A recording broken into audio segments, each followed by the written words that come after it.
Hello, everybody. Good to see you all, for whomever is there. And yeah, we're back. We had 2 weeks off, one because it was a holiday, and last week because I think, well, no, I'm actually a bit sick this week, but last week it was you, right, Kate? Yes, it was. Yes. It's always me.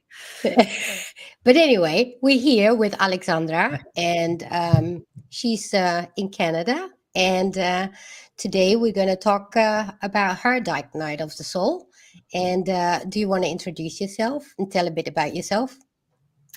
Sure. So I kind of started in the corporate world in like financial banking stuff, investment banking, and then corporate real estate. But I knew I was always destined to like do different things, and I got into life coaching and then hypnotherapy, which is how Patricia and I actually met. We met doing the BQH. Yes. Oh, I didn't know that. That's awesome. I actually made a video about that from us too, because there was such an amazing synchronicity there. But yeah, whole different story. But yeah, that's how we actually met. Yeah. We had a very interesting experience, and I think it was our practice session, right? So it was very interesting. But yeah, so I got into that, and that actually helped me kind of transition out of the corporate world. But yeah, I kind of just started to see loopholes in like how I was taught to like coach, right? So then I kind of went on a journey of like really coming back into my heart. And during that time, I also just got into social media and marketing. So that's kind of like very short version of my story thus far, right? But that all led to like my dark night of the soul. Classic. So yeah, because that's kind of how it always starts, right? We kind of change paths within our lives, and then all of a sudden everything comes crashing down, it seems, right? I mean, that seems a common denominator with everybody. So so what was it? I know obviously I've been knowing you for some years now, and so what was it for you that started it all? When I like the last couple of months, I've done a lot of introspection, and when I really like get down to the core, like the root cause of it, it was the disconnection of my own heart, which I have found that we're all in that same boat, right? Because that's trauma. We all experience trauma in some way, shape, or form. Obviously, it looks different for different people, but at the same time, this is how we're sold to in society, is because we're traumatized, we have low self-esteem, low self-confidence, we buy into a certain idea, right? And what it really means is actually we're disconnected from our hearts, right? So explain that a little bit. What do you mean by that? By which part? By disconnected from our hearts. So for me, disconnection from your heart is disconnection from your true self, like the self that you are born as a kid. You know, when a kid first comes in, all kids are just like happy and beaming and like we all love unconditionally as kids. But then over the course of time, we get introduced into like pain, right? And that's usually our parents' pain, society pain, and we experience trauma, betrayal, heartache, whatever, right? That actually blocks us from our hearts. And that means we get disconnected from ourselves. That is what I started to like wake up to, because so I guess this started, I want to say, the beginning of 2024 for me. So I was married. Patricia knows that. She knows my my story of my divorce and everything. And I've always done like end of the year / beginning of the year kind of ritual, in a sense of like setting my intentions. I don't set goals because I don't believe in, you know, achieve this goal by this certain time. No, that's too rigid, right? So I just set intentions, and then I kind of see what ends up happening within that year, and I review it, et cetera, right? And so one of the intentions, or actually few of the intentions that I set at the end of 2023, beginning of 2024, was either like to improve my relationship and marriage with my husband. And there was also this like element of coming back into my heart, healing my heart. And the funny thing is, I always just knew subconsciously I was disconnected from my heart. And obviously I didn't know what was going to happen. And I wrote a few things down, but they were under those two categories of like personal life, of healing, deepening my relationship with my husband and other things, and then kind of like a healing journey. Of course, I went on the healing journey. And yeah, I got like divorced from my husband. Like my whole life completely shot, like everything changed, and I really didn't think that was going to happen. It's like they say, don't pray to God for patience. Right? You're tempting fate, right?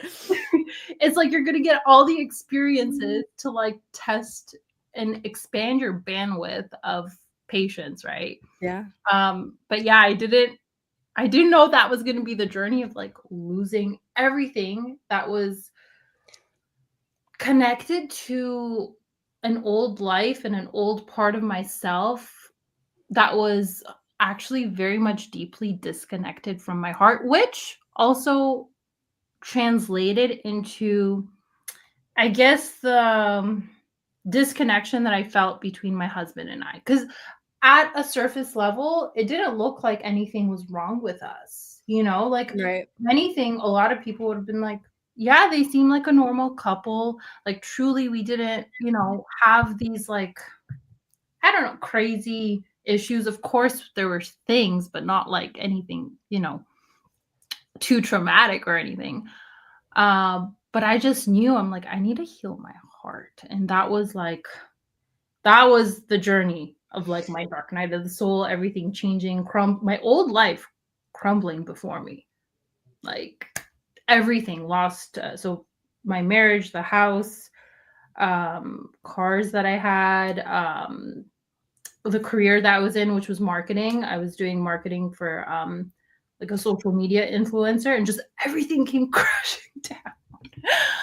And yeah, I just knew that was the end of a cycle and the end of an era, which I feel like a lot of people are experiencing these days, truly. Which is probably why you guys started this, you know. Yes. Yeah. It is. Yeah. Go ahead. I was just going to, well, no, you go first, because go ahead. Well, I was thinking, like, do you think that the whole like divorce came because you changed path, or because, you know, the marriage wasn't going well and then the path changed? So which one, in your opinion, came first? Because you know, you usually see like everything falls apart, but is everything falling apart because you're changing, you know, your own mindset and your path, and you're starting to awake to certain things? Or, you know, is it a consequence of, you know what I mean? I do. It's a really good question, Patricia. Oh my gosh. It's a difficult one, because I just started thinking about it, and I was like, it's like a chicken egg story, right? But at the end of the day, I do wonder if it's you change awakening makes the rest crumble in order to rebuild something new. Well, that kind of ties into what I was going to ask you. Maybe this will help you, come up with your answer. I was wondering if there was anything during that time that was causing you to do more of this introspection. Like, I think a lot of us, we're kind of going about life. We choose our partner. We're just kind of like almost phoning it in on autopilot, doing life. And then at some point there is that turn inward where we are like, wait a second, something doesn't feel right. Is this really all there is? Am I really comfortable in the life that I'm living? Whatever. For some of us, there are a lot of external influences. Like, for example, like you might start hearing people talk about these things, or you might start reading books about it, or you might start listening, whatever it is. Like, were there any outside influences that triggered that? Or did you just kind of spark awake on your own? I think it was on my own. So I was always a very introspective person. I mean, which is why I got into life coaching and hypnotherapy. I was always into like the holistic stuff and a very deep thinker naturally. But what I started to get tired of, and I think I even remember at the time I was telling you, Patricia, about it, and I think you resonated with this because you were like, we were mirroring each other in that way. I noticed I was in a phase, and I think a lot of people were, Right. with externalizing their healing and their power, right? And so I was constantly listening to things like all the wellness and spirituality podcasts and things like that. And it's funny because I think around that timing of the end of 2023, beginning of 2024, actually it was where I started to get sick of that and I couldn't listen. I actually remember talking to you, Patricia, about this, where I was like, I can't listen to this anymore. And it's not that I don't like it. I can't take in any more information. And for me, I was starting to crave radical and fundamental truth, like just truth. And I guess what that meant for me was like turning inwards and finding, I guess, that internal guidance system, which was telling me like, things were shifting. I already was feeling like something was going to change. I just didn't know how much and what that was, right?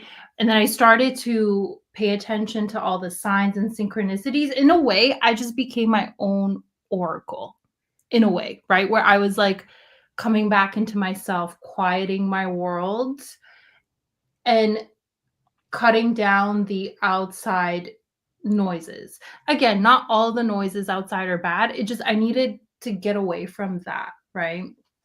So I think it was kind of my own thing, but also I feel like it was destined in a way, because like I started to see that the relationship that I was in with my ex was almost like, and I'm going to call this like a buffer relationship, where he actually allowed me, which I don't think he's even aware of, to start healing more deeply. But that was like quite a journey, right? Like it began slowly, where I really had to calm my nervous system, because living in downtown Toronto, because that's where I lived most of my life, it's a very go kind of environment. It puts you in this like masculine frame, not healthy, and your nervous system is on overdrive, and it's just, oh my god, like I was not happy at all. And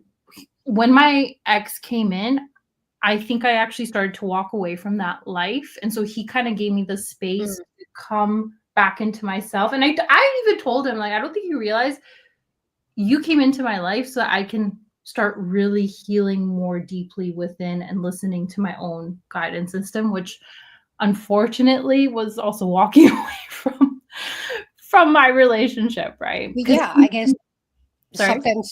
sometimes people just come in our lives just to trigger those things, even if it's like for some years. But then, it was always probably bound to happen in any case. And I love what Chica Boom said actually in the chat. She said, you know, that was how it was for me 30 years ago. It's like I have had two lives. And that, I recognize that it's like you have two parallel lives, and then all of a sudden you have to choose a path, and you know the one life is not authentic, and so Yes. you have to find your way through the authentic one. But then what is that, right? Who is that person? Well, And like Alexandra said, when she was, when, you know, when we're young, and maybe this is not the experience for everyone, because I have heard, I always just assumed that everyone felt very powerful and connected as a kid, because that's how I felt. And I think many of us did. But, you know, when you say that you became your own oracle, to me, that sounds like there's all this clutter in the world that gets us away from feeling how powerful we actually are. And yeah, this is like it's almost like whatever it is that triggers you, whether it's something tangible and something you can point to or not, it seems like there's this spark that's just getting ignited in people, where it is bringing them back to sensing their own connection to God, or whatever you want to call it. yes, yes. And see, that was like, and I do believe the heart is the direct access to whatever you believe in, like the divine, God, source, whatever you believe in. That's the direct doorway to it. And I've truly experienced like the most amount of love I've ever experienced. And it wasn't with another person, it was with myself, where I literally felt my heart blast wide open. And the amount of love that I felt, and I knew it was from direct source, it overpowered me in a sense of like, I was like, wait, there is such thing as too much love, where it's like the physical vessel can't like compute the amount of love that you feel. Where it didn't scare me, it felt amazing, but it was almost like whoa. And I know it sounds crazy because I've heard of this before, but that's the thing, you know, of course it sounds crazy the first time you hear it, but to me it doesn't sound crazy, because now I've heard this over and over and over again from people that I very much trust. These are not people that are trying to sound interesting. You know, these are people sharing their real raw stories, and you can sense it too. You know, you can sense when people have experienced something that they can't quite put into words. But what I always try to take, everybody has a different way of describing it, and they have different words for it. You know, you call it source, some people call it God, some people call it whatever it is. And we all have, it sounds to me like the same experience lived by people putting it through the filter of their own beliefs, kind of, even if your beliefs get shifted. And that's what is compelling to me, is that it is not a one size fits all experience in the sense that everybody describes it with the same words. But if you really listen to what people are saying, and you really listen to the impact that it had on their life, they are all describing the same thing, in my opinion. absolutely. Absolutely. We just have our own way of, like you said, experiencing it, filtering it, and it's an experience. It's hard to put into words. So it's like we try. Yes. But it's like the real experience of it is literally experiencing it, right? Yeah. But then before you actually felt that like intense love that you speak of, right? Which you speak of, because for me it's like, okay, I'm still trying to find that one. However, before that you went through, because I remember that you went through like the dark night of the soul in your version. So that was first, or so okay, I'll break this down a little bit more, because it was kind of before and after. So Patricia knew, because I was telling her how when I went on the journey of coming back into my heart, because I even remember I was in the beginning of 2024, I was telling my ex, like, listen, like, I need to heal my own heart. I'm like, I don't even know what that means, but it kept coming up intuitively, right? And one of the retreats I've been wanting to go for the longest time was the Dr. Joe Dispenza 7-day, like the week-long retreat. And it came to me kind of like in the summer of 2024 that I should go on his website and check if there's any week-longs opening up. And it was in Texas, and I went August of 2024. And I remember because if any of you follow Dr. Joe, he does heart and brain coherence in the beginning of his meditations when he asks you to connect to your heart and feel the love and compassion, whatever, right? And because we were meditating at the retreat, I remember I felt nothing. Nothing. And I made friends at the retreat, and I remember because we're all kind of like sitting beside each other while we're meditating, and I hear one of my friends that I made there. She's like, I can hear she's having like an experience, like she's crying, but I could feel it was like a beautiful type of like tears of joy, of happiness, of love. And I remember I was talking to her. I'm like, man, I'm so happy for you that you get to feel that. But at the same time, I desire that, because when I would be connecting, I felt nothing. And I was like, it's almost like I was knocking on my heart and being like, are you going to open the door? Like, please open the door. Right. And the funny thing is, because obviously, we're there, we're held accountable, you're going to the meditation. So I was showing up, right? And I think it was on day, I want to say 3, I started just to feel pain in my heart, like incredible pain where I feel like a lot of people might have been scared of, but I just knew intuitively this was suppressed pain from all the years of betrayal and like awful toxic relationships that I've had, friends who would backstab me and betray. Like I had to mask that at the time because I was surviving. I had to like keep going no matter what. I never made the space and time to actually connect with my heart and feel those things. So for 3 days, I think it was 3 days straight, all I felt was pain nonstop. And I was like, okay. And I kept telling my heart, like, all right, like we're doing this. I'm going to feel the pain. I think after the 3rd day, the pain went away, and I just started, again, it's hard to describe into words, but I just started to feel the essence of my heart. Like what I would say is like, oh my gosh, I have a heart. I feel my heart. That's crazy.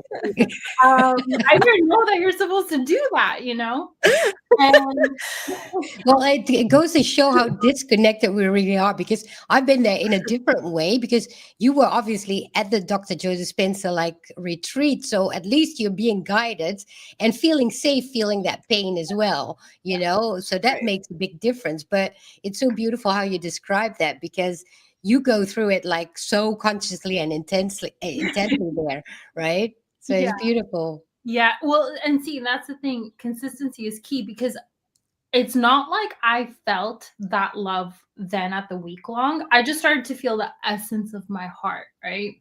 And so can you describe that for me? Because really, I'm curious. So from the beginning of the retreat, when he would ask to connect to our hearts, I literally just felt nothing. Like nothing was there. And that was the norm, right? I was just like, okay. But at the same time, I knew people were having experiences. So I knew that they were able to feel something, right?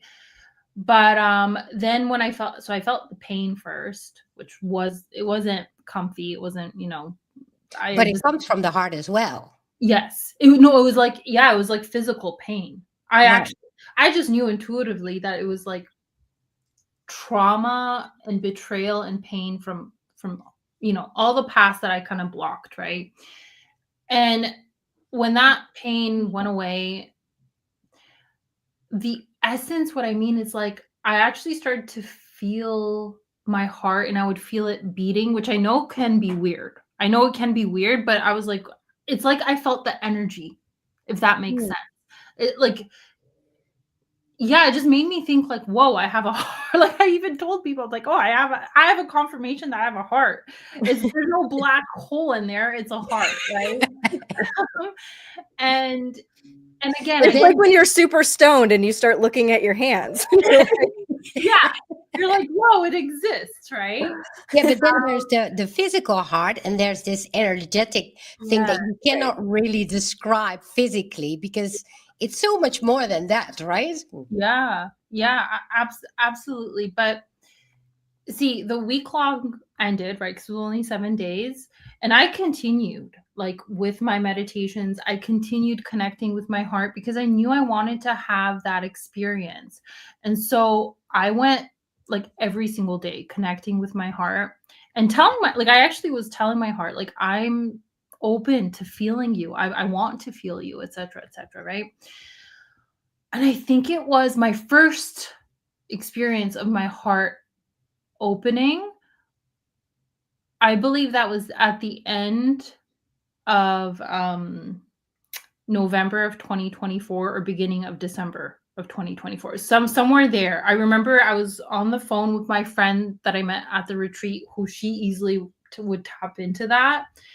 And I was just walking around the neighborhood. And thing with this, it never happens during the meditation. Yeah, Never.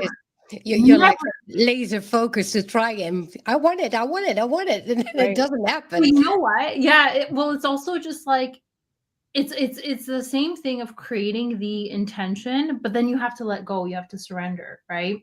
So the meditation is creating that intention of the connection. And yeah, I was just walking around the neighborhood, and I can't even tell you why. It just, and I was like, oh my God, and it just Yeah. instant unconditional love. And I couldn't help but cry. Like I was just, and again, it wasn't tears of sadness, it was tears of love. And I knew in that instant, I was like, man, I get now when you tap into that energy, how you can instantly forgive anyone who has done you wrong, because you can't feel any hate. You can't feel any sort of negative emotion in that moment. All you can feel is the intensity of that love. And all you want is everybody to feel that. Be Yeah. blissed Wow. out and blessed out in that feeling. But that was my first experience. And I don't know if that was just like the divine or the universe or whatever, like almost like a here you go, we're gonna give you a taste of this, because for all the dedication that you've been connecting with your heart. Because yes, after that, yeah, I'm pretty sure it was after that. So because starting of December of 2024 all the way to February of 2025, it was my dark night of the soul every single day. Oh my gosh, now I'm just having a realization. I think that was the doorway to feeling everything that I was blocking, because I mean, I remember I told you, Patricia, every single day I had to sit with the things that were coming up. And it was the hardest thing ever, just to sit with it, feel it, transmute it, be with it, let it, like, to actually alchemize it instead of avoid it. Yes. Yeah, we Yeah. went about through that same period as I have that with Kate as well. Well, although Kate is always a bit where, when she needs me, I'm there. And when I need her, then she's there. So it's kind of, and with us, it's kind of the same, but we also had like this period where we went straight through the same. We always had a theme, right? Like patience. Oh my God, I can't do patience right now. I just can't, but you have to, right? You don't have a choice. And Yep. so that would be a new theme that we would talk about. So it's so interesting how I don't know if we actually have people in our lives, so that it does synchronize in a way, like so you can understand each other. Absolutely. It's almost like the Wizard of Oz, where these characters come into your life at a certain time for a very specific reason. And that's part of that giving over to accepting that it's not just a coincidence, or it's not just a throwaway thing, that you will be going through the same thing at the same time as somebody that is like vital to getting you through it. It's funny you guys mentioned that, because I had the same experience with a friend at Dr. Joe, because it was the same thing how you said, Patricia. Like, I would have went through my hump of whatever, and she was just through it, or vice versa, and we both were kind of helping each other in that. And we were like, I'm so thankful we get to talk to you, because you feel crazy in it. You really do. you feel like you're going insane, right? Right. And it's good to have somebody to be like, okay, I'm not going crazy. Yeah, that's why it's why we talk about this stuff, because it is happening more and more. And it's almost like the awakening in general, in that there are all these different paths that lead to the same destination. So there are a lot of us that are here in this community who got into it because of the vaccine stuff. Some of them came through COVID. Some of them came through politics. Some of them came through, whatever it is.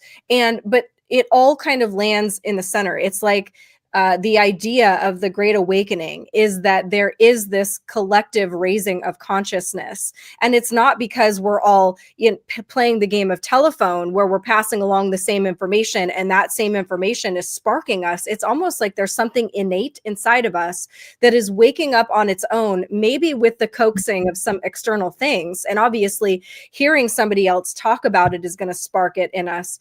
But when we're going through it, instead of fighting it, when we deny it, when we deny that it's divine, when we deny that it's something that we should, maybe this feeling in my heart is just a little bit of indigestion. Like we always have the choice on whether or not we are going to acknowledge that it's something massive that's happening within us. And, we shove it down because in society, we have been taught that stuff like that is crazy, and that listening to your heart and gut is old woo-woo stuff, that people used to talk about, but really you should just trust the science and only focus on what your eyes and brain see. But our eyes and brains are very easily manipulated. And those are the things that have been intentionally, I think, manipulated for, decades at least. Right. Absolutely. But that's why it feels crazy, because it's like when we're so indoctrinated into like what we see and, everything that's kind of out there and people accept, and you start waking up from that. Yeah, it does feel crazy. It really does. But that's kind of why I was saying, like, I just became my own oracle, and I had to trust like the signs I was getting. Because I literally started, because I believe our reality is a mirror, right? Like, as within, so without, as above, so below. Like, what we experience internally, we will experience externally, right? And so I do believe that our outer reality is constantly communicating with us. It just, do you have the eyes to see it? Are you open to see it? Because it's constantly there. And see, that's when I had to start accepting my intuition, because, and you ladies, obviously you're women, and our intuition is on freaking point. And just like you said, we were always told like, oh, that's woo woo, don't listen, right? But like, how many times have you thought back on your own life like, oh my God, my intuition warned me of this? Yes. And- Oh gosh, yes, I've been there. right? So I will tell you. Well, but even like really dark things that would happen in the future, I already felt them coming somehow. If I thought back, on hindsight, I would think about it, and I'm like, I actually saw that coming, but yet still I wasn't prepared, right? Right? Yeah, well, because at some point, like, you also just want to be like, oh, I don't know if this is true, right? But Right. like, even for example, when the day I was getting married to my husband, my intuition was like, you're gonna get a divorce. I'm like, oh, well, Right. right? And again, like, there's so many moments I can think back, and I was like, my intuition was warning me of this. Well, Well, it doesn't mean you shouldn't have done it. Yeah. Oh, that's a great point. That is a great point. We maybe sometimes our higher self, or whatever you want to call it, intentionally jumps into things that are going to be Sure. misaligned in order for us to Right. learn going forward. But shit, I forgot what I was going to say. There was something there. You were talking about, the intuition portion of it. It's part of the reason I think that fear is such a powerful tool against us, and why they keep us living in fear. Because when you're constantly afraid of things, it's very hard to decipher the difference between an intuition and your fear just being afraid of something, or Is it that I'm really afraid to get on this airplane right now? Or is it really that my intuition is telling me not to get on this airplane right now? Or is it the fact that, I've had plane crashes drilled into my head from the news and, all the different whatever. So fear is very efficient at keeping us controlled because it kind of muddies up that intuition that we naturally have. Which is why that's where the heart comes in. Mm-hmm. Because the heart carries zero fear. The heart, like I said, is instant connection to the divine, to your higher self, whatever you want to believe in. And that's why I started to reconnect with this. And this is why the heart is the hardest thing to listen to. Mm-hmm. Because we want to know things, right? We want to know how something's going to happen. We want to know everything, right? But the heart has these like subtle whispers of like, do this. And yes, it might scare you, but again, if you reconnect with the heart and you check in with the heart, it's only scaring you because you don't know the outcome, right? Because the heart will always guide you to like this path of adventure of the unknown. Because again, we are here to live this magic in a way where it's like we don't know everything. We want the story to unfold in the most beautiful and magical way, right? So that's why I was like, I know I need to reconnect with this because this is our map, Yeah. Right. So getting rid of all of that clutter to get, because that's really what it is. Sometimes pulling yourself away. Maybe it's not the mechanism of meditation, let's say, for example, that's necessarily doing it. It's that you're spending now all this time away from the things that are inundating your brain and your frequency with garbage. And so I think this is our natural state. I think what you felt is really how we were built. We were designed for that intuition, to live in that love frequency, to like you were saying, one of the side effects of it was that you can't hate anyone when you're living in that. You forgive people. You see the higher picture. You're not living in the states of revenge or retribution or, oh, I should have said this, I should have done that, because you see it from a higher perspective. I really think that's our natural state. And it's all this other stuff that has been piled on top of us, poisons and toxins and the stuff that we listen to and the trauma, which is the biggest one, keeping us disconnected from that, because we are far, far, far too powerful once we are actually connected to that. Oh yeah. Oh my God. Absolutely. And it's funny because, like I said, I got my spoonful of that heart opening before my like dark night of the soul for those 3 months, where I literally did not know. I was like, all right, just take me. I'm done. I don't want to feel this anymore. But afterwards, I had a few like more experiences of my heart just like blasting open. And one of the experience, and it's funny because each one was more intense, more love, more, right? Yeah. And there was this one that I had, and I think no, it wasn't my last one, but it was one of the biggest ones that I've had. And I knew instantly, I'm like, oh my God, this is where we come from. This is our natural state. Like when we cross over, I was like, I don't even think they're allowing me to feel that, because my body, I was like, all right, guys, I'm done.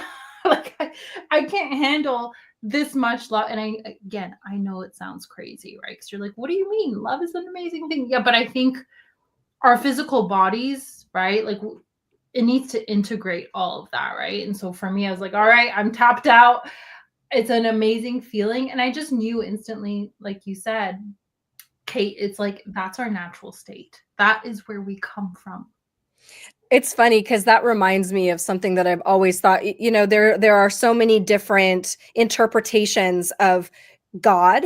And, to me, the human brain can't encapsulate even the concept of God, which is why it makes me it frustrates me that people argue over semantics or their own personal beliefs. And I always talk, and this is a dumb metaphor, but it's the only one that I can come up with, of like ants coming across a quantum computer and then having with their little ant brains having discussions over what it is they've just discovered. And that's even a fraction of what it actually is. Our brains literally, I mean, think about how, what's the word? Like arrogant it is for a human person in a human brain and a human body to think that they have the market cornered on exactly what God is. You know, we're never going to, while we are on this planet, I think really be able to understand how massive, you know, that is. But yeah, that's just, it's, again, goes back to semantics. And you know, we're trying to we're having these human experiences, and it's the only thing that we can do is use our human words to try to relate to each other. But it's not just our words that we have. Like when you're talking about your experience, I'm picking up on your feelings, your, you know, the energy that you're putting out. And it's not because I'm an intuitive person, it's just because I now have had a fraction of that myself. So I see it in you. I'm like, oh man, I'm reliving things that I felt and experienced because I'm seeing you talk about something that is very similar, obviously. Yeah. And see, that's the beautiful thing, right? Is like, I started to also realize it's like we all meet our reflection, right? Obviously, some people experience more of that, but at the same time, they're mirroring what you're going to go through or whatever, right? And so when I say that, like, I became my own oracle, like I mentioned before, I just started paying attention to what the outer, like what I was experiencing in my daily life, what it was telling me, things that, you know, I need to pay attention to or whatever, right? Because we're literally in constant communication with the unseen and the unknown, and it really is there to help guide us on our path, you know, like for example, when I started connecting with my heart, I started also to deeply reconnect with Mother Nature. I spent a lot of time in nature, and I actually started to even communicate with nature, just like, and I know it sounded crazy, but I was like, I don't know, like all of this is consciousness. So at some level it is conscious, right? And so, and I started to see, like, in its own way, it would communicate back with me, right?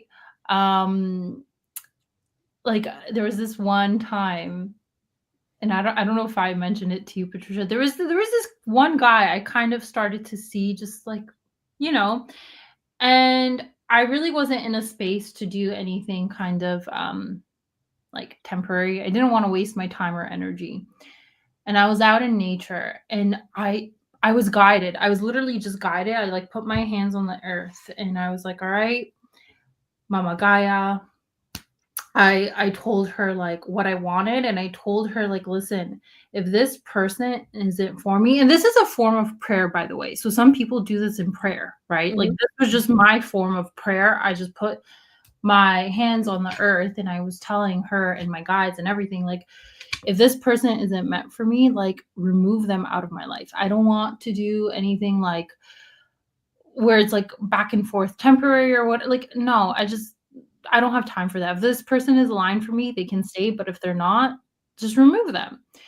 Literally that day, and it wasn't like our call, like we didn't have like a planned call. And I also saw, I think I came across like an eagle and like 2 deer. And for me, I instantly know those are messengers, right? Just to pay attention. That day he calls me, and it wasn't a planned call, and we just ended. I was like, man, that was quick. You have a good return rate. Well, that's what I'm asking for someone to be removed. Then yes, I'm like, man, that was quick. That's amazing.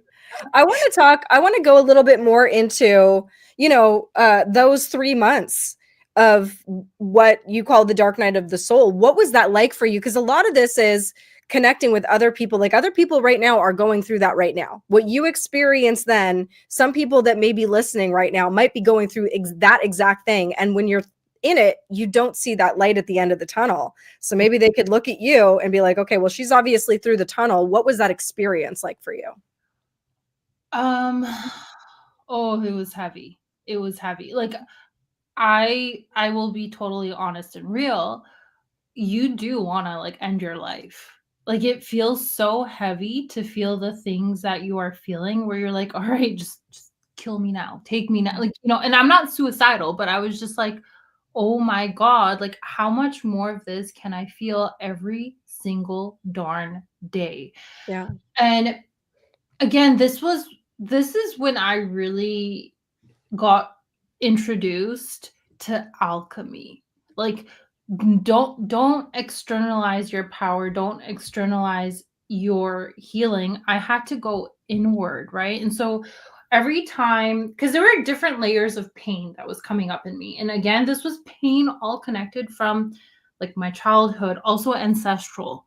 All was coming up, not all at the same time, but different layers. Sometimes I would revisit something, but essentially it would come up for me, like whatever pain or betrayal or whatever I felt.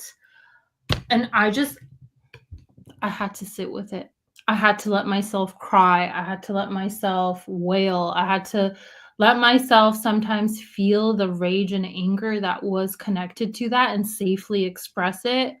And when you're in that, it can feel like it's never going to end.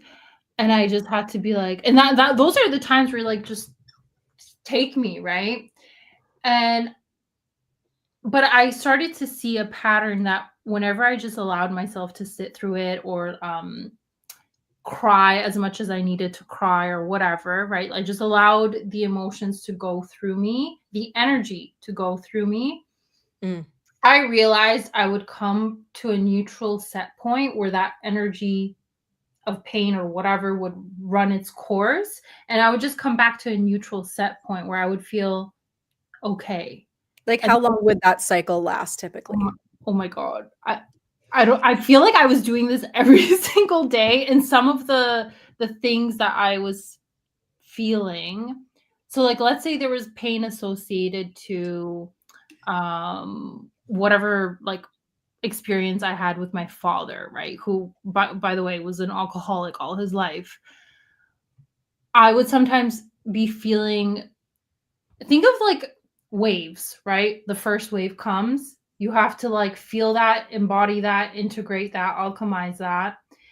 And then the next wave comes. And so sometimes it would be around the same thing for a couple of days. But then it would be like the next, and you know what? I can't pinpoint how, like, it never really felt like I had a break. I don't know, the break would be maybe a day. I don't know, but it was a lot. It was intense. That's why they call it the dark night of the soul, because it's just like, are you kidding me? Like, how long am I going to be in this, right? And eventually at the end of February, it just became more neutral. Like I was always just staying more in a neutral set point. And at times things actually would come back, but it wouldn't be like where I had it for 3 months straight, right? It would come back for like a day or two and I would have to like sit with it, revisit it or whatever. But my neutral set points were longer, right? And I started to feel that love and stuff like that. But also, just so I say, like, I don't necessarily think I'm like at the end of the tunnel, and not to say that, like, not to make this depressing. It's just like I'm rebuilding my life now, and I still have no idea of where I'll be in a few months or next year, because I've completely crumbled my old life and now I'm rebuilding my new life. But again, what I'm understanding is like everybody's kind of in this right now, and our new cycle for a lot of people is starting to begin. Some are starting obviously earlier, but I really do feel like with the year of 2026, because I believe in numerology, because 2025 is year 9, which is all about endings. right? Yeah. Of cycles, dark night of the soul.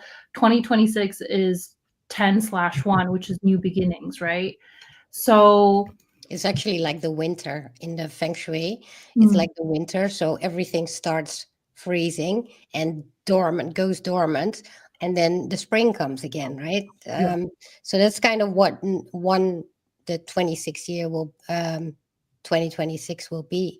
But you said something interesting because it just reminded me when you talked about when you went to dispenser and you felt that pain.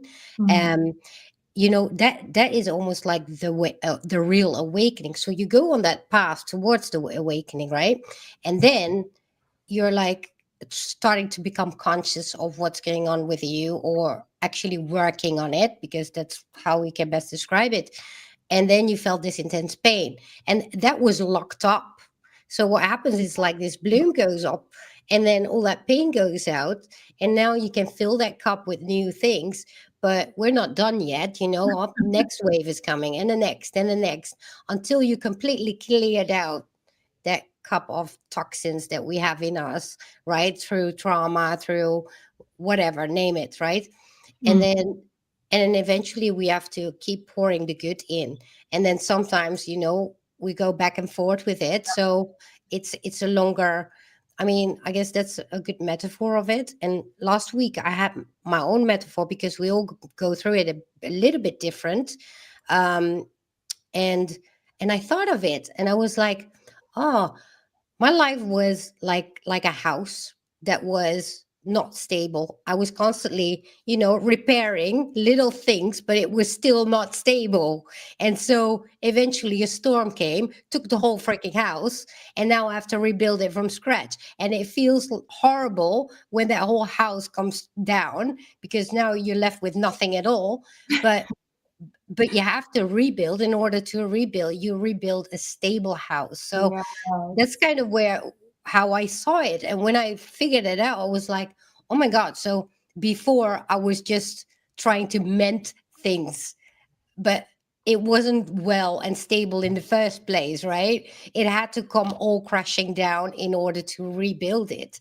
And that's the part where you get, after your first dark night of the soul, I believe, you start building brick by brick. And building a house doesn't come with some hurdles, and new lessons. And I don't know what else you can stick on that, but anything that has to do with, that suffering that comes with it. And although it's a different suffering this time, because now it's a rebuild instead of a Yes. suffering that comes from, you know that half broken house that you had to begin with. It's so funny, Patricia, because that's exactly the same analogy that I also was feeling into.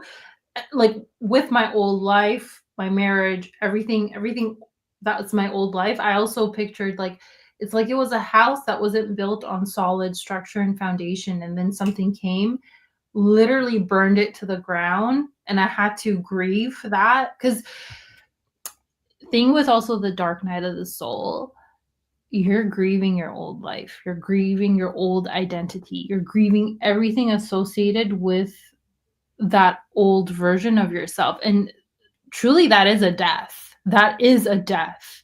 You're being transmuted in that fire, right? Like the And feeling. that's also where surrender comes in, right? Eventually, because it takes longer if you don't surrender, right? Like I did, like put my foot in the sand, and I'm like, no, no, don't want it, don't want the Yeah. change, right? The harder it is. Yes. But don't you find that you were pulled in it anyway, even if you were dragging your feet, Patricia? Like, no, no, no, I don't want to. Oh Like, yeah, it just yeah. came crashing down harder and harder and harder until you say, okay, I have nothing. I mean, I give up, right?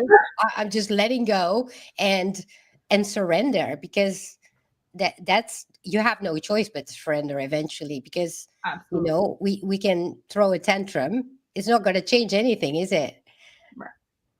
Yeah, we're never gonna, I mean, I don't think we ever reach a destination with it, because as long as we're growing, growth comes from challenge, and it never feels great when you're in the middle of the challenge, but any challenge we've had that we've gotten through, we can look back on and say, I'm so glad I went through that. Yeah. Even from the day we are born, it's not easy to be a baby and to learn how to walk. But to learn how to walk, you're going to fall down and you're going to bruise your butt and you're going to, you're developing muscles and whatever. But if you don't learn how to walk, you have taken away a huge portion of things that walking brings into your life, and the independence that being able to walk brings into your life.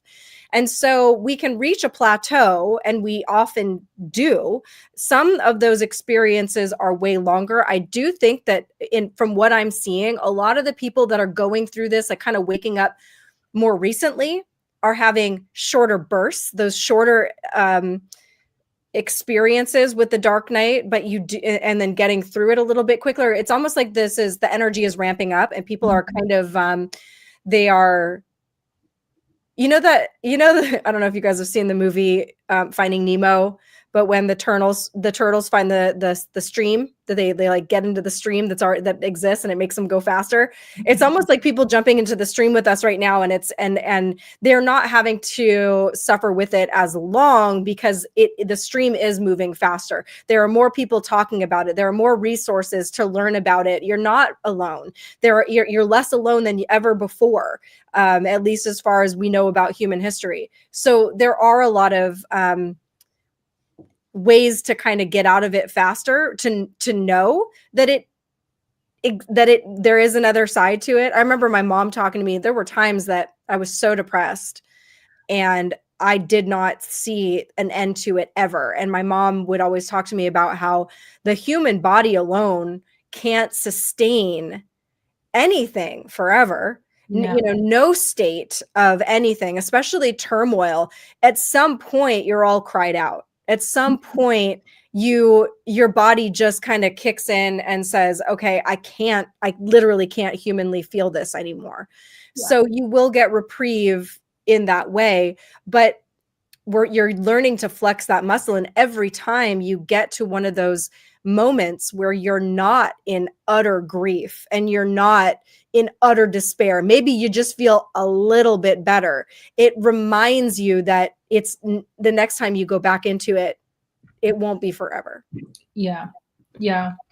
Absolutely. And I also, there are a few things that came up when you were talking, Kate. Like, I believe we're just all also just on a journey of remembering who we truly are. So I actually think the dark night of the soul is acting like a catalyst to remember who we truly are, to remember our own divinity, our own power, and realizing that, like, yeah, we've been through challenges and trauma, etc., etc. But the thing is, like, for me now, I'm just realizing, like, this journey has been epic. Like, to remember who you truly are and your own innate love and power and everything. I'm like, actually, I don't know if I would change anything. Mm-hmm. Yes, it's been hard, but to feel what I can tap into now, it's worth it. It's worth it. Yeah, I remember also that I had like such a long time. I was only in my head. My body just came dragging with it. But I was not aware of it at all. Mm-hmm. And until you start feeling feelings. And then you can either shove them under the carpet and ignore them, but you're still agonizing, because you go in your head. But, if you do not allow your body to feel those feelings, whether they're hurt or, anger or whatever, but that's it. You have to learn to feel them within your body, in your whole being. And then, where actually, I think I got that from you as well, and from Dr. Joe Dispenza, is where you become that's the mind body coherence, mm-hmm. right? Or what was it? Mind heart coherence. Heart brain coherence, yeah. Right. And so when I started doing that, because I was forced into it, because the suffering was bad, and then I was like, okay, I'm feeling so much hurt and grief and mm-hmm. anger and whatnot, and it feels like your whole body is shaking with it. But then you lie still and you're like, okay, where is it in my body? Where do I feel it? Mm. Does anything change from the outside? Does anybody see that I'm either in anger or in pain or what, or a happiness? No, nobody can see that in your body, but you feel it like it is. And so once you just sit still there and you're like, okay, I'm in agonizing pain and anger and whatnot, and I'm just going to feel it and see what happens. And then I notice nothing happens. My body's still being my body, and my brain, it's all my brain. Depends what I'm going to do with that, right? What's my brain going to do with it? Is it going to overthink everything again, or is it just deciding to shut up and feel? And that is where, for me, the turning point came. A lot of it, because I decided that my body was part of me too, and that everything that comes with it, the feelings, meaning, I have to allow them too, even if they don't feel good. So yeah. Yep.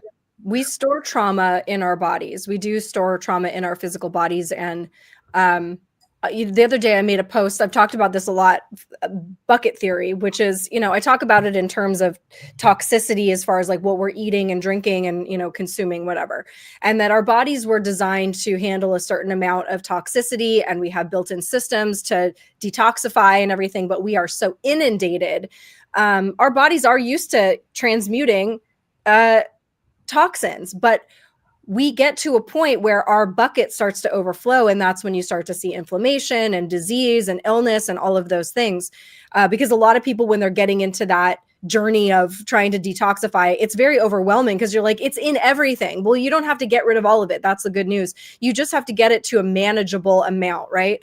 Well, it's the same thing with storing trauma in our body. We shove things down. You got to get through daily life. It doesn't matter what you just went through. It doesn't matter what you've experienced and the heartbreak and the whatever. You got to get up. You got to go to work. You have to maintain your relationships. You have to take a shower. You have to do all of these things. And there's no time to really go through and start cleaning that gunk out. And it's almost like cleaning a fish tank. When you clean a fish tank, you have to make it dirtier. You're kicking up all this stuff that was clinging to the sides and hitting under rocks and in gravel and whatever. That shit already existed in there. When you're going through the dark night of the soul, it isn't all of this, all of a sudden, all of these things are now a part of you. They've always been in there. They've been dormant. Now you are bringing them to the surface so that you can actually clean out your fish tank. Yeah. It's funny you say that, Kate, because like I said, when everything kind of started to dissolve out of my life. So one of them was a job that I had. And funny thing is, intuitively, I was also like, I kind of feel like something's going on, right? So I lost my job at the end of October, of 2024.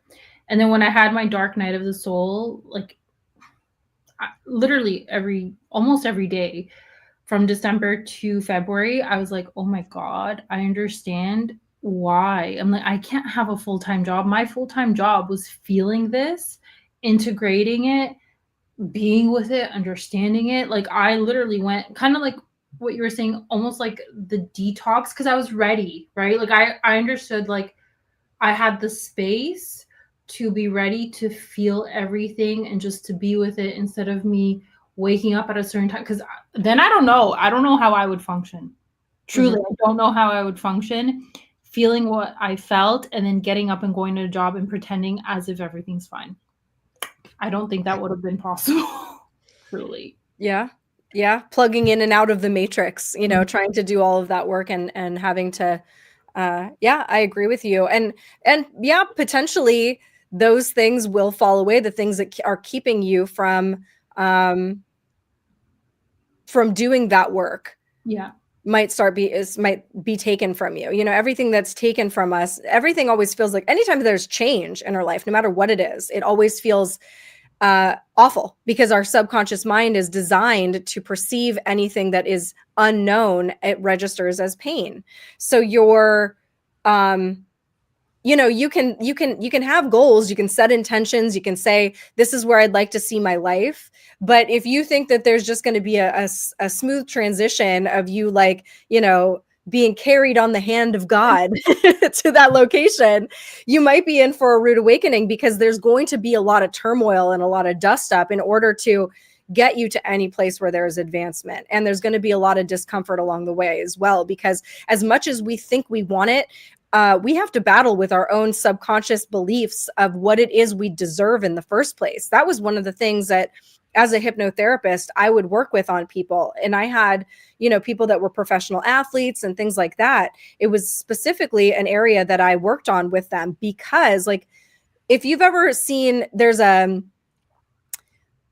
something that happens commonly where somebody wins the lottery and then they blow it within the first year. And people are always like, what is wrong with these people? Well, I can tell you what's wrong with those people. There's nothing wrong with them, but it is their subconscious mind saying, warning, this is different. We don't deserve this amount of money, and we need to get rid of it as soon as possible. We need to go back to what we are used to, because what is known is what is comfort, and anything that's unknown is pain. And it doesn't matter what your conscious mind believes. Your conscious mind is like, this is great. This is all I've ever dreamed of. This is exactly what I wanted. If your subconscious mind is not on board with that, then you're going to self-sabotage, and you don't even know it. Your subconscious mind will beat you every single time. It is so much smarter than your conscious mind. It is, it's in ways very primitive, but it is also very, very, very smart, and it will make you do things. So I would work with athletes and people who were finding success on accepting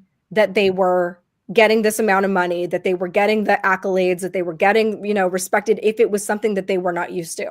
So we have to keep in mind every step of the way, why am I fighting this? Why am I fighting this change? Why am I afraid to get out of this relationship, which doesn't bring me happiness anyway? Like, I wake up every day and this person is terrible to me, but I'm afraid to leave them because I don't want to be alone, or I've been with this person for 15 years or whatever it is. All of those things are going to feel scary to get away from, even if we know that they are bad for us, because our subconscious rejects change. Yeah, because it's the familiar, right? Even like, I totally get what you're saying, because again, even like when I was studying hypnotherapy, they even talked about this. It's like, even if it's bad, it's like, because it's the known, it feels safe, right? Mm-hmm. So a lot of people, when they're like, why are you in that toxic relationship, this abusive relationship? It's because it's the unknown. They don't necessarily want to, but in a way they feel safe in that. And anything kind of like what you were mentioning, Kate, it's like what they truly want feels unsafe and unknown. So that to them, like, they reject it, right? But I feel like getting yourself to that place where you really want, yes, it takes a leap of faith of like believing that you do deserve that, and walking away from something that you got so used to that might be bad for you, right? Like a toxic relationship, realizing that, and for me, healing like all these subconscious things was through my heart. It was through my heart, because the heart feels innately worthy. Doesn't matter who you are, what you have, what you don't have. Your heart does not care, because we all have come in here innately worthy, and our society has indoctrinated us that we're not, that we have to strive to be worthy. We have like massive Stockholm syndrome, right? All of it. I mean, attached to all our traumas and whatnot, and that's what we're used to. And then if something good comes along, it's like, oh my God, I don't know, that can be, and boom, you throw it out again, So well, I think we were talking about one time on one of the shows, I can't remember if it was this one or whatever, but anyway, the book, The Secret, and how that like came out of nowhere with, all these housewives were starting to create vision boards and stuff like that. It's not witchcraft. It is getting your subconscious familiar with these things and starting to slowly accept them. So when people start creating these vision boards, or they start writing down their intentions, or they do these manifestations where they write down exactly what they want or whatever, all of those things have psychological mechanisms. That's why they work. That's why people were experiencing these things, because it was starting to get their subconscious used to the idea of these things. Now that happens a lot slower, right, than it would say in hypnotherapy. You can get somebody's subconscious to accept something that day sometimes, you Yeah. know? So, but it's just one of those other tools that was a little bit more accessible. Like, hey, I've got poster board and some, you know, a glue stick. I can start, you know, I can do this or whatever, but that's why that works. Right. Also, Rose Thistle Art is asking Alexandra, what is it about her ex that makes her say she thinks he gave her the safe space to start the journey? So he was different than all the other relationships that I was in. So I was actually part, like, where, so I had before him more of like the toxic relationships, and I was like, what the heck is wrong with me? Right? Because I started to be like, what am I doing? Like, why do I keep attracting all these like toxic men? And he came in, and the funny thing is, because I studied with Marissa Peer with hypnotherapy at that time, and my ex came in, and he was good to me, and it's like he was nice, and I don't know, I can tell my subconscious was like, ugh. Mhm. And then because I noticed that and I was aware of that, I'm like, I think I'm gonna like, I'm like, but why am I having this ugh response, right? And I was like, this is what I want. I want a guy to treat me like this, this, and this, right? And intuitively, again, just like kind of reflect, because I was with him in total 7 years. Oh, the famous 7 years. Yeah. What did you say? The famous 7 years, you know. Oh, after the yes. Yeah, it's a cycle. Yeah. But intuitively, I just realized I had a lot of signs throughout my 7 years, but I wasn't, I guess, maybe accepting them. I was disconnected from my heart and my intuition. And so I just started to see him like, oh wow, he did give me the space to heal a lot of the things that I needed to heal from my past relationship. Obviously, he wasn't as conscious as well, right? Like there was like this dynamic of like I still had to kind of pull him up to my level of consciousness. I know that sounds egotistical, but I don't mean it that way. It just, when two people are operating on two different frequencies of growth, and I even remember I told him this, I'm like, we will slowly just start to drift apart because it's energy. It's energy. It's not a vibrational match. Exactly, right? And truly, I wish him all the best. He's dealing with his own stuff in regards to our splitting, because, you know, I'm sure that caused something within him to like really look within as well. Hopefully he's doing that. But yeah, I don't know. I just looking back, I can tell like I started to become more softer. I got out of my overdrive of like the wounded masculine of go, go, go.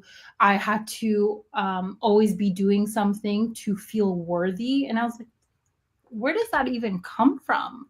You know, like we are going to exhaust ourselves if we're constantly on the go, if we constantly have to be busy, if we constantly have to have goals, if we constantly have to do.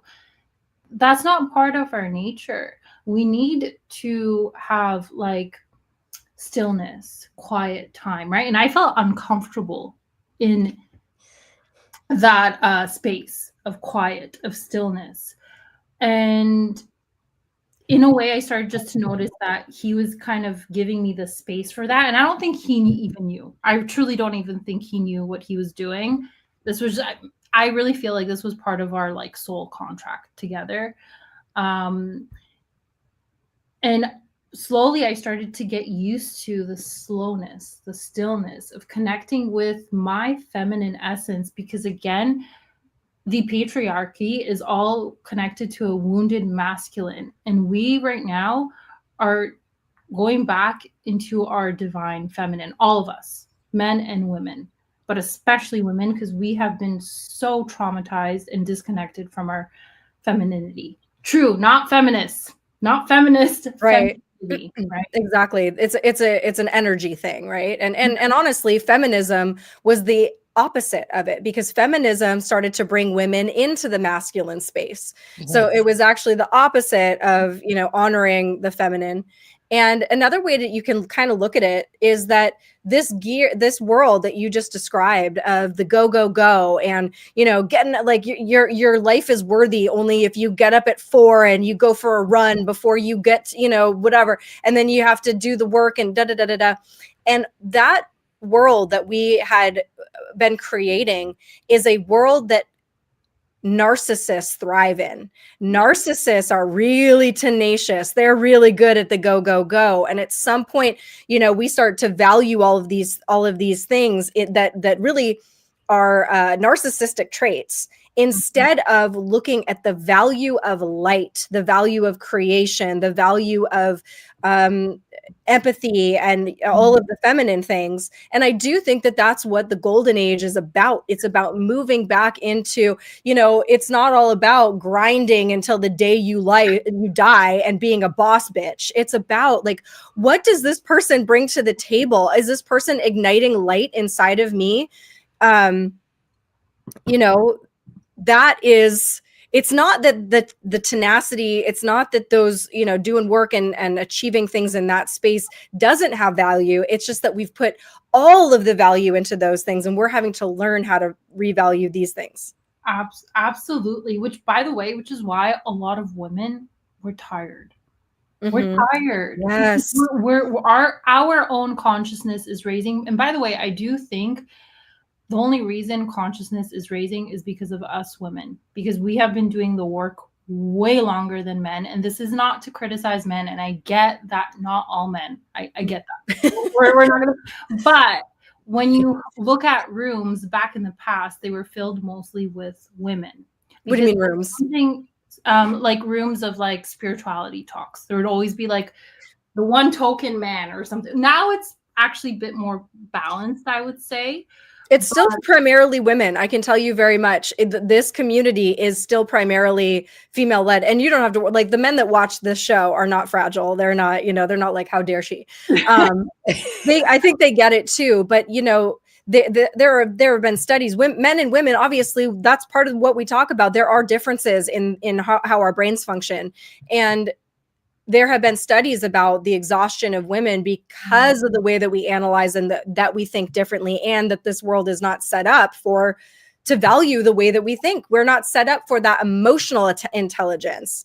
We're set up to only value, cognitive, abilities and whatever. That's not what I meant, but you get what I'm saying. Yeah. The overdrive, the constant go, and the funny thing, analytical. Yes. Yeah.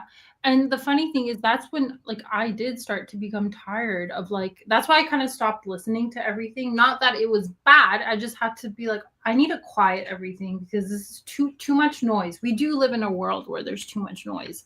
And I had to find my own voice, my own, like, light again, my worthiness and all of this. And I'm just starting to notice that, like, more and more women, we're done playing.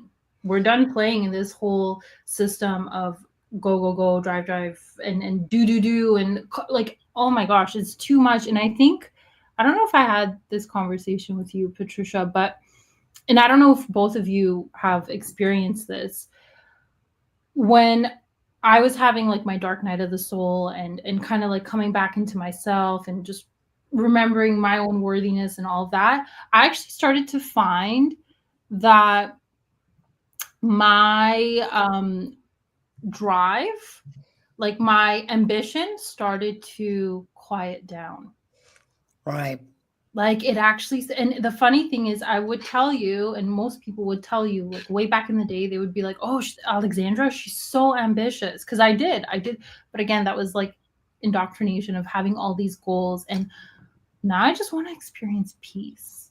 I want to. Well, it's also a very cultural difference, because you see that a lot in the US and Canada, where there's this constantly do ambition and blah, blah, blah. We don't have that as much in Europe, because it's way more like, being happy is way more important than having money. So we have a lot less of that, but nonetheless, I mean, we're already complaining about it. I can't even, imagine how bad it is over there. Well, there was so a while ago when I did the Clean Living Project, I did an episode on something called blue zones, and blue zones were these people had figured out that there were certain regions in the world where people had more longevity and they were healthier to the very end. And so they tried to discern, like, what is it about these certain regions that make people live is it the water they're drinking? Is it the lack of, whatever? And so they started to find all of these similarities between these subsets of people.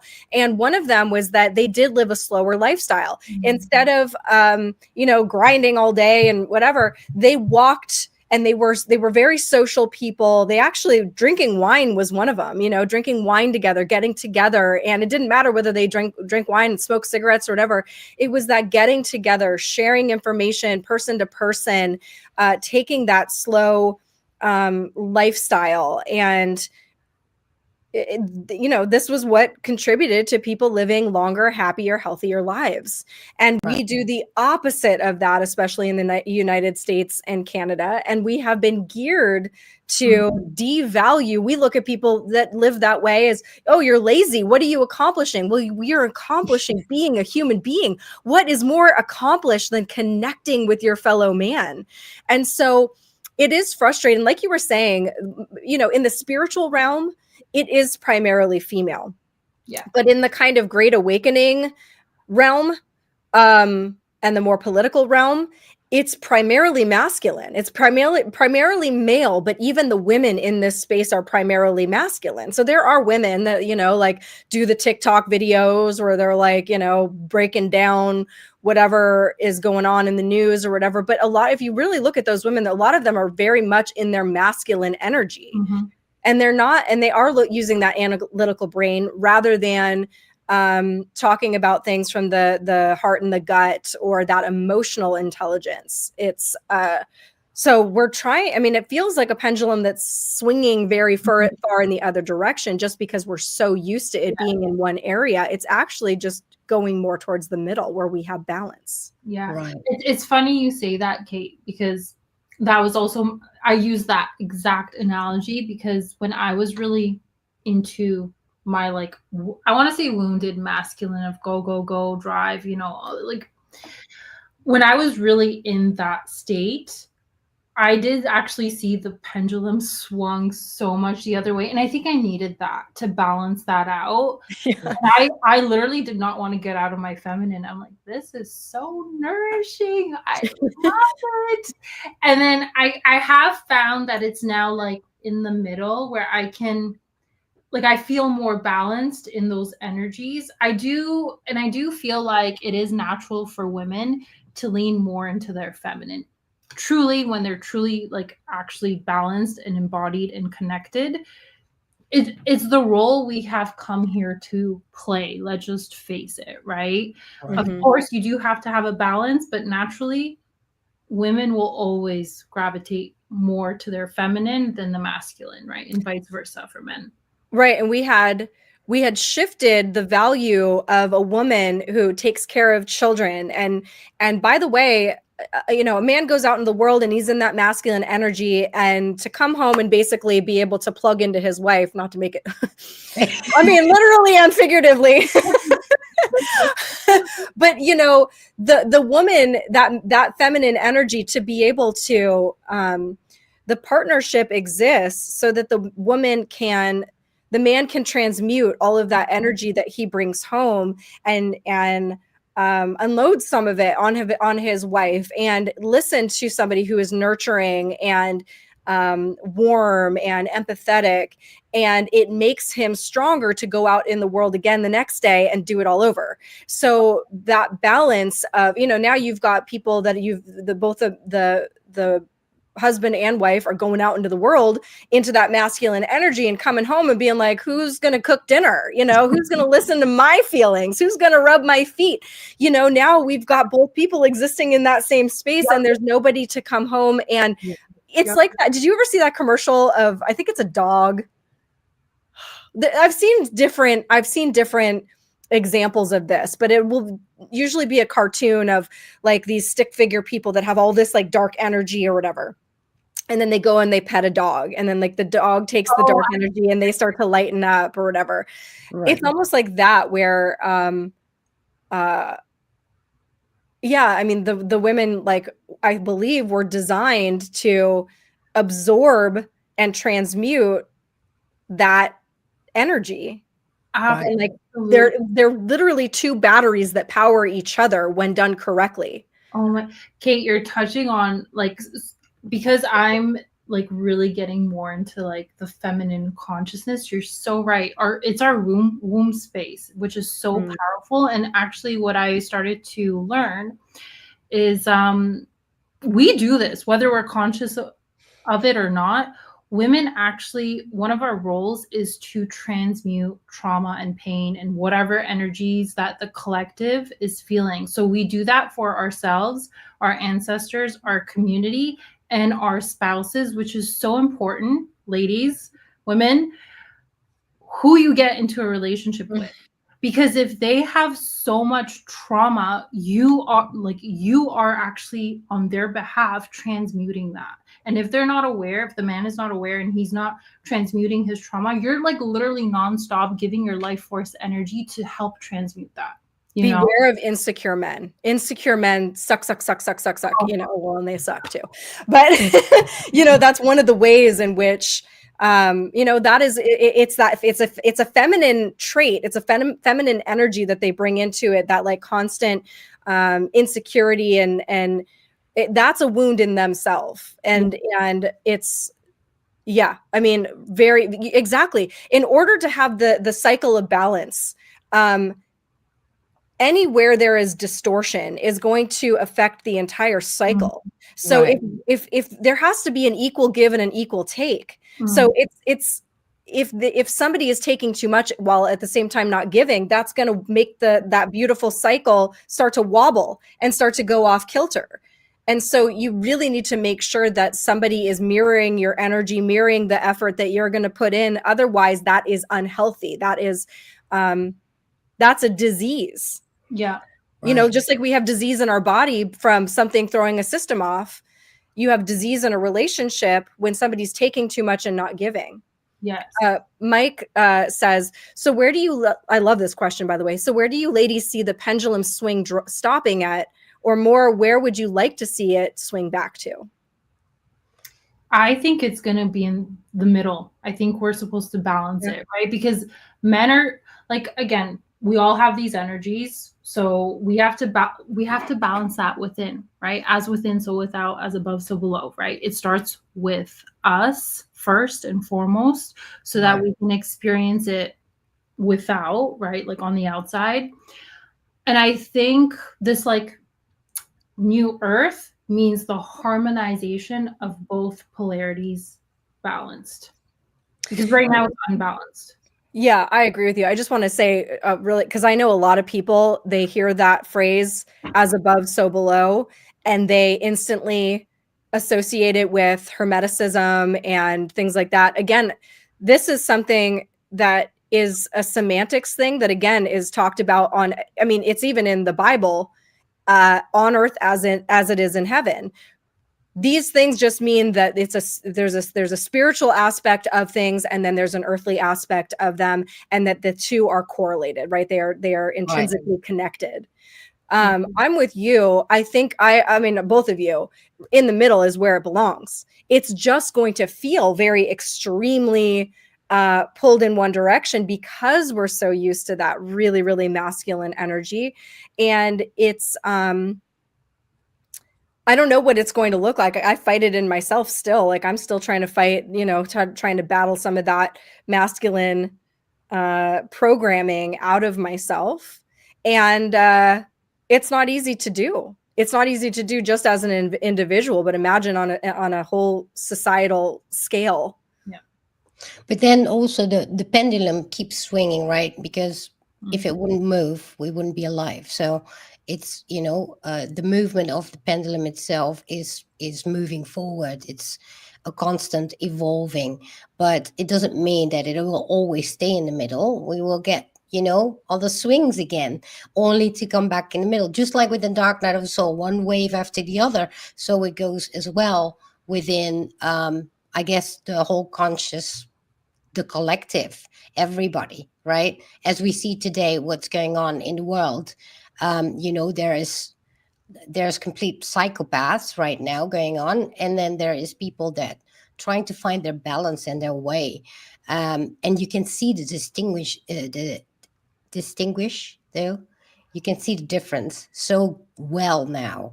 There are very many extremes, and I mean, the pendulum is like this, going like that, right?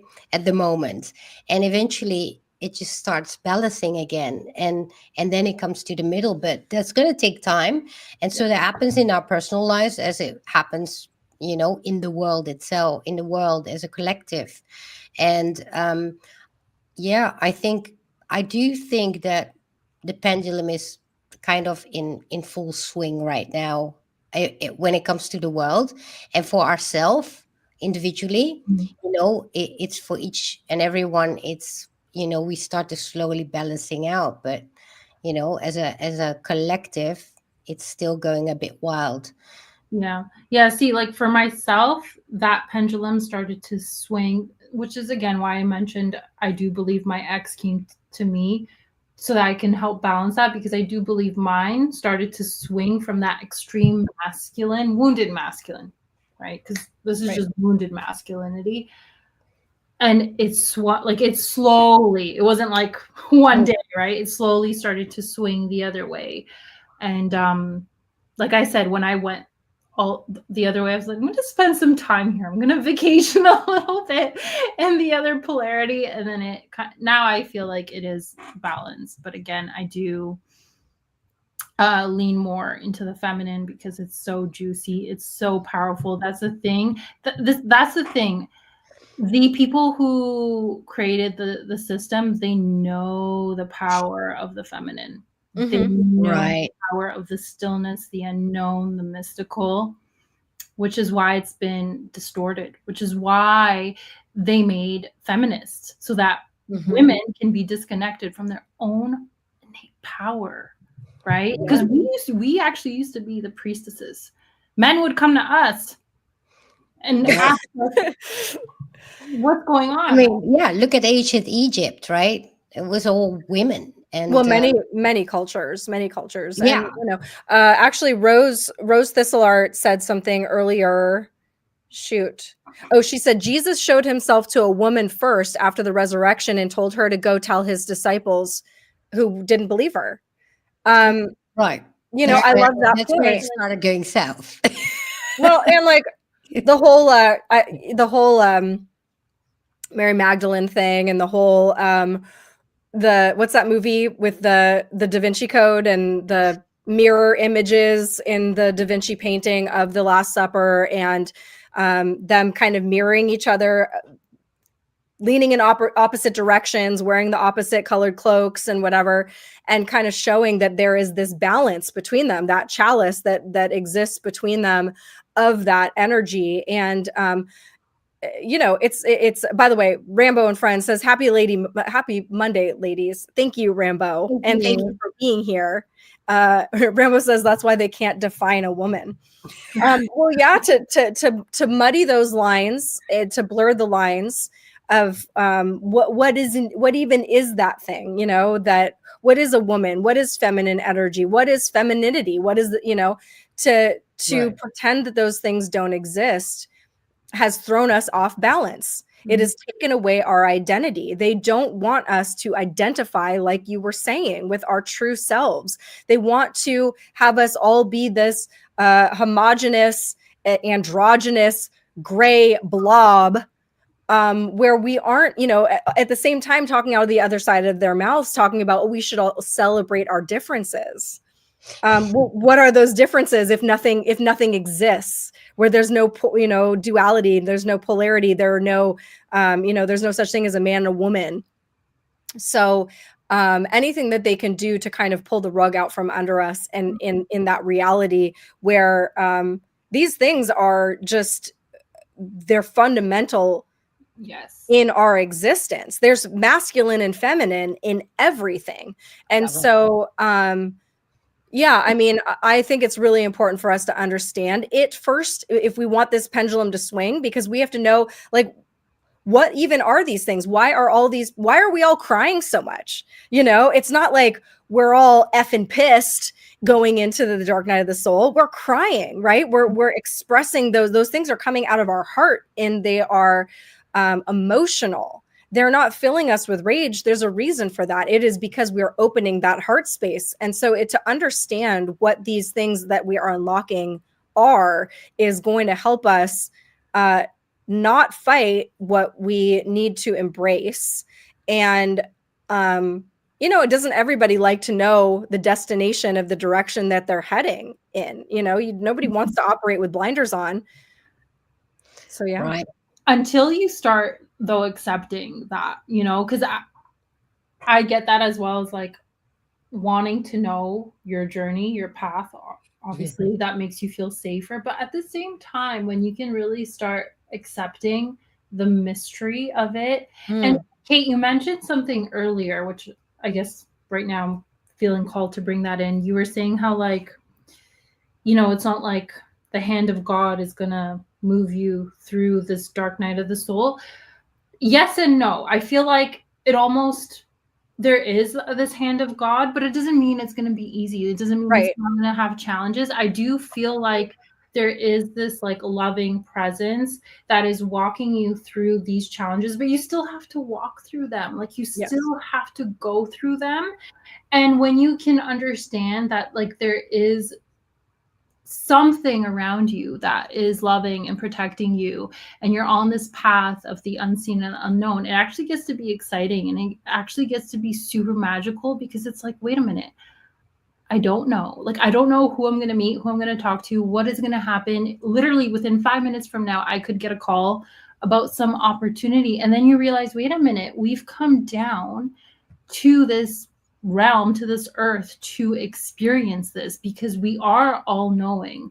We have come from a place where we know things, right? So we've created this, just be like, you know what, let's disconnect and not know everything. Like, let's just experience that. I love that. I love that so much, to embrace the mystery of it. Truly. I mean, like, it wouldn't be enjoyable if we had all the answers. It'd be like, you know, like some people love to read murder mysteries. Well, if you already knew what was going to happen by the end of the book, there would be no thrill. There would be no enjoyment gleaned from that. So yeah, if we knew all the answers, it wouldn't be hard, but it also wouldn't be rewarding. And I agree with you about the hand of God thing. It's like a loving parent, you know, me as a mother, watching my child struggle to walk, to use the same metaphor that I was saying before, I would have loved to have just moved his little chubby legs myself and wrap him in bubble wrap, but he never would have developed muscles, and he wouldn't be, you know, out there playing baseball right now, because he would have atrophied.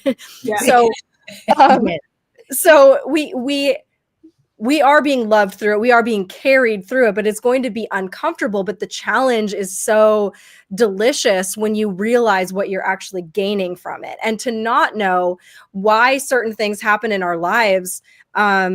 You know, the Buddhists that I grew up around in this Buddhist organization that my mom and I, you know, my mom used to take me to, whenever there was a challenge in your life, they would be like, oh, congratulations. And you were just like, I'm going to deck you. Like, that's so rude. I'm really struggling right now. But really to look at it from what the perspective of what they were actually saying to you was that something good is going to come from this. This is poison being turned into medicine. This isn't like, you know, they're not saying we're so happy that you're suffering. They're saying this is showing you that you're headed towards something better. Right. And you know what's funny, because that you mentioned this, because, you know, when I resisted so much, and now like recently I had, like, you know, all things come in three. And so everything just hit me. First my tooth, and then my washing machine broke down. Then my bike broke down. Everything broke down. And I was like, you know what? I'm just gonna bring it on. Just gonna accept the way it is, because, you know, I can't do anything about it. All I can do is just breathe through it and let it happen, because there's a reason for it. At this point, I arrived at a point where I'm like, there must be a reason this is happening. Because for now, like all the dark night of the souls I went through, every single time I look back, I'm like, it's actually good I went through that every single time. It's just when you go through it, you're like, oh, hell no, you know? But once you're out of it, you're like, oh my God, that was so needed, right? Yes, not And then, just okay. It's not just okay that I went through it. It's good that I went through it. It yes, was necessary that I went through that. I mean, anybody that's been through a breakup, breakups are never pleasant, but then you look back and you're like, thank God I went through that breakup. Otherwise, I'd still be in that relationship. So, right. Yeah. Yeah. Yeah. And don't you feel like, because I almost felt like when I was going through my dark night of the soul, I feel like it actually has made me more resilient, where if there is something that comes up for me, I am more willing to surrender. It's never fun, but it's easier than it Right. was the first go, right? Do you guys Mhm. find that too? Oh, yeah. Well, yeah, that's exactly what I mentioned because, you know, like in the past weeks, like a few things happened, and I was like, this almost like a test to see how resilient I am. And Yeah. I was like, well, I can't do anything about it except for, you know, sitting it out and try to solve it in my own way. And, you know, it will not, like, it will end eventually, and that's the difference. Before it would feel like, oh my God, it's never ending, and now I kind of know it's going to end because, you know, everything ended eventually, so this will too. You know, I don't know when, but maybe I can make it easier on myself by accepting what is, Yeah. instead of, you know, putting my feet in the sand and saying no and resist. I mean, I learned my lessons there. Well, and not everybody is going to have the same amount of growth in this life. They're just Yeah. not. And so, you know, they say the comparison is the thief of joy. To look at other people's lives and be like, well, they don't have the challenges that I do.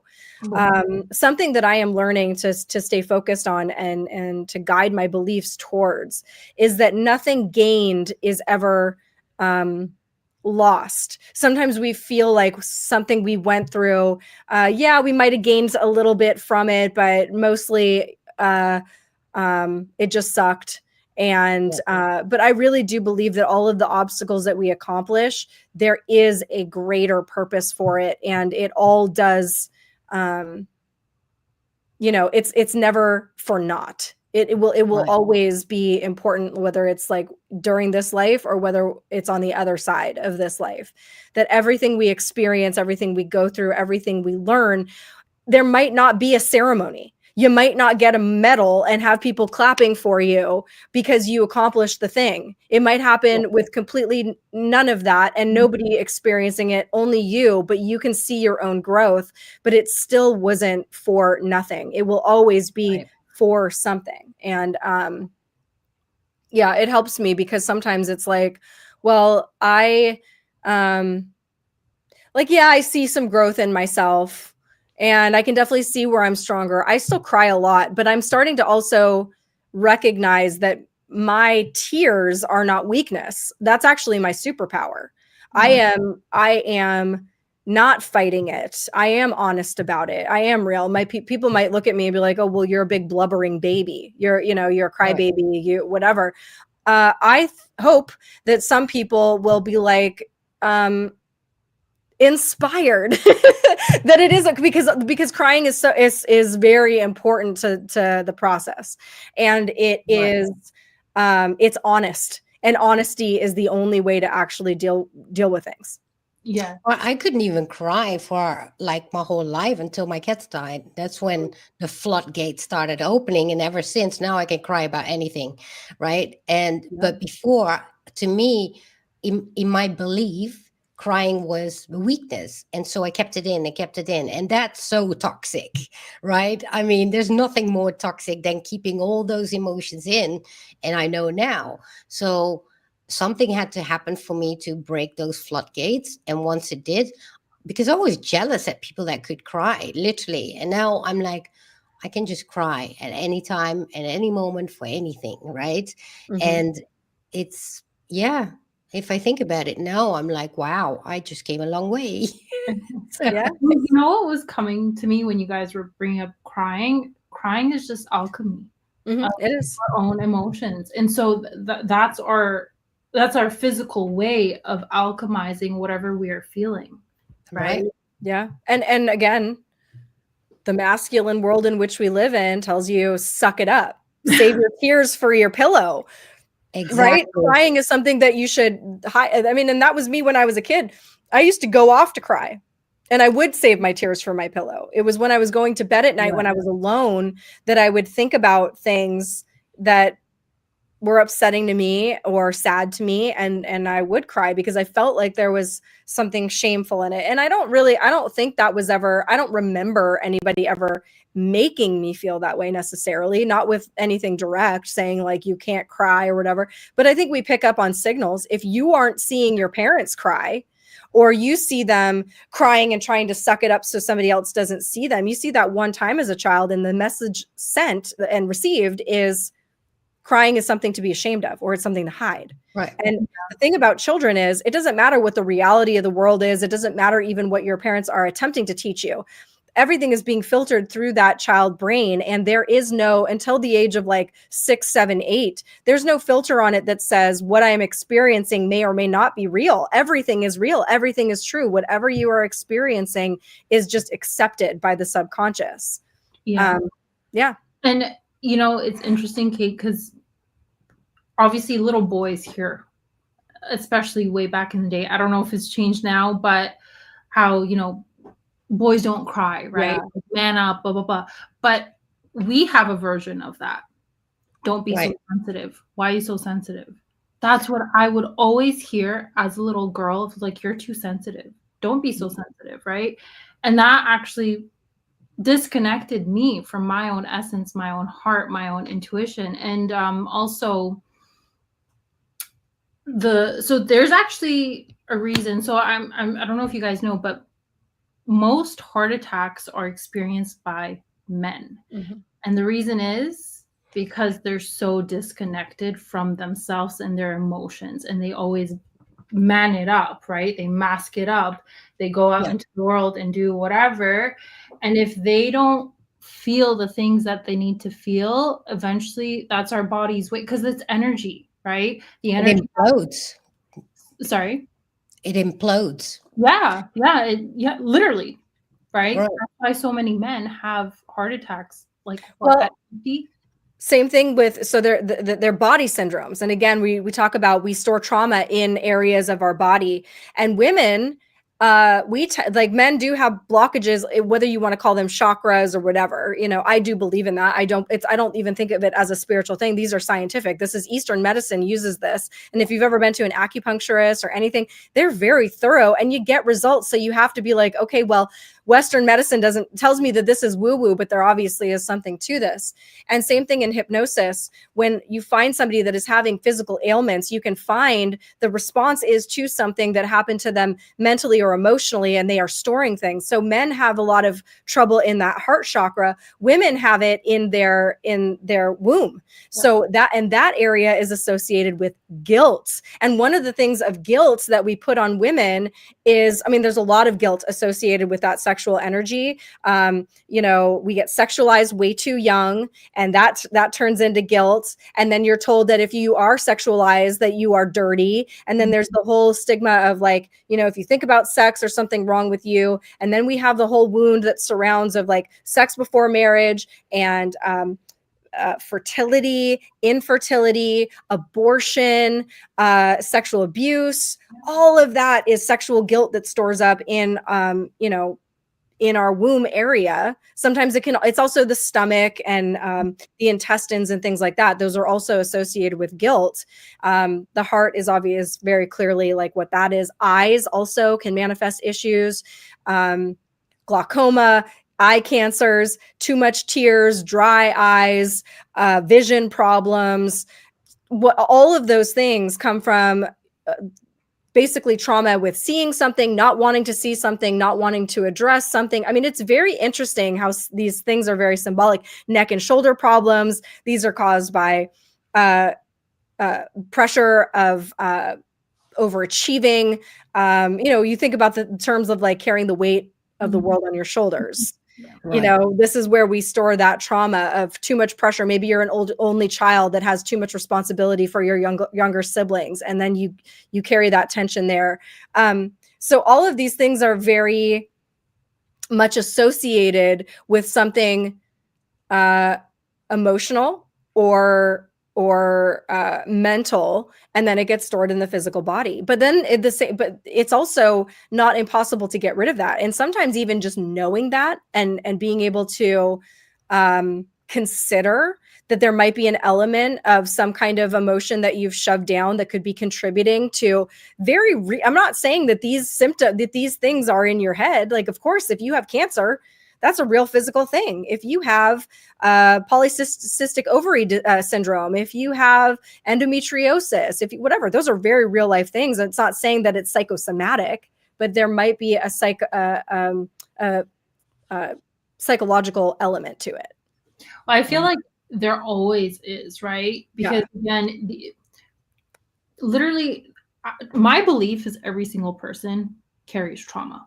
Because even if you grew up in a perfect family dynamic, there might have been something that happened that looked innocent, but you transmuted it as something. But also, we carry trauma from our lineage. Like, again, I'm sure you guys know that from 7 generations back, we hold on to trauma. From 7 generations back, and every single ancestor on this planet has gone through some kind of war, some kind of killing. We carry that trauma on. And that's why I do believe it's really important to feel that pain. It is scary. It almost feels like a burden to feel these things, but I truly feel like that's the only way to transmute that energy so that it doesn't come up as a physical symptom in the body, you know? Like, for example,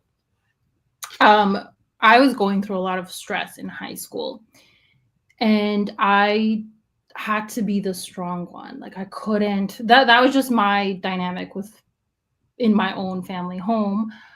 Also only child, because of my parents' relationship. I had to be the strong one. Like, I literally had to, in a way, parent my parents when I was young. And so I always, whatever I was dealing with, I had to like internalize it. I wasn't allowing myself to feel it. And at age 17, I literally felt like something was going to happen because I was experiencing anxiety, but I wouldn't allow anybody to see it because this was in public. And I experienced a stroke then.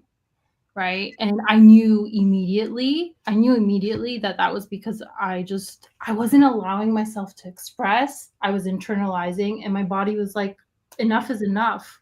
Right. Yeah. And since that day, I was like, no more. Like, I have to express what I'm feeling because clearly, like, you know, like I had surgery for it. Like, I have a nice titanium plate in here. Really? But that was my lesson in life, thankfully early on in life, right? Wow.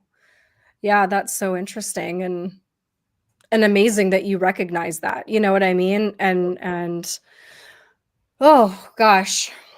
Yeah, I think we just came full circle because at the end of you started out with, being closed and everything within, and now boom, letting out everything. And that is what it's all about. It's about letting out what doesn't belong there anymore and balance out what we need to,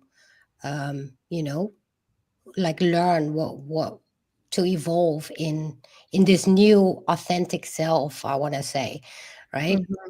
Yeah, I love it. Well, Alexandra, thank you so much for being here and sharing your beautiful story and all of your knowledge. And I think you've given, a perspective that we don't always tap into on this show. And I love that. And I love that different voices, because you're going to be able to connect with people that not everybody will. You know, some people are going to listen to you and you speak the right language for them. And that's so important because we are here to help each other and extend that hand backward, just like we might have gotten when we went through it.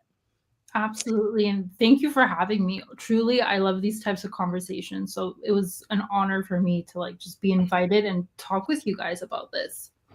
Yeah, it was lovely to have you. And do you want to share with people where they can find you and what you do? Sure.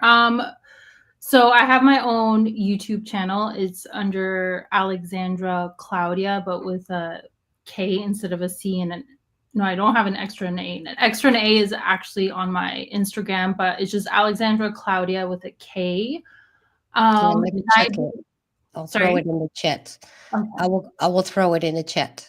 Okay. Yeah, and so right now, because again, I've gone on this journey. So right now I'm sharing any intuitive feelings and downloads that I am currently having that my collective resonates with. And I'm also starting to speak about this feminine embodiment. And I really want to get into that. That's still a journey for me, but I want to eventually have like workshops, courses, potentially a podcast. So I'm still on this journey. I'm still building stuff, but yeah, that's where people can find me if they like my energy and resonate with it. Beautiful. Beautiful. I love it. Well, thank you guys for being here. My Kate Awakening show might be Thursdays now. I don't know. I will keep you guys posted, but baseball is life and life is baseball right now. So keep an eye out for that and I will let you guys know. Patricia, do you have anything else coming up?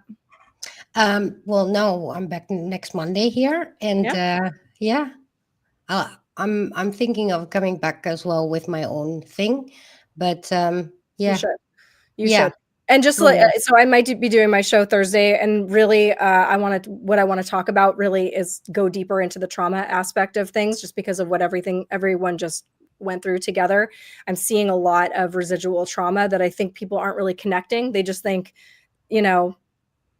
so we're gonna be addressing that. So please tune in for that. And I love you guys, and I hope you have a good week. We'll see you guys next Monday. And let me thank also Justin Friends for the what do you call that? The membership. Yeah, subscribers, and also in Pilled. Thank you, Sean Joe, for the can. Just wanted to mention that. Thank you everybody for coming. And also Rambo also gave some subscriptions as well. Thank you so much for that. All right, guys. We'll see you next time. Bye.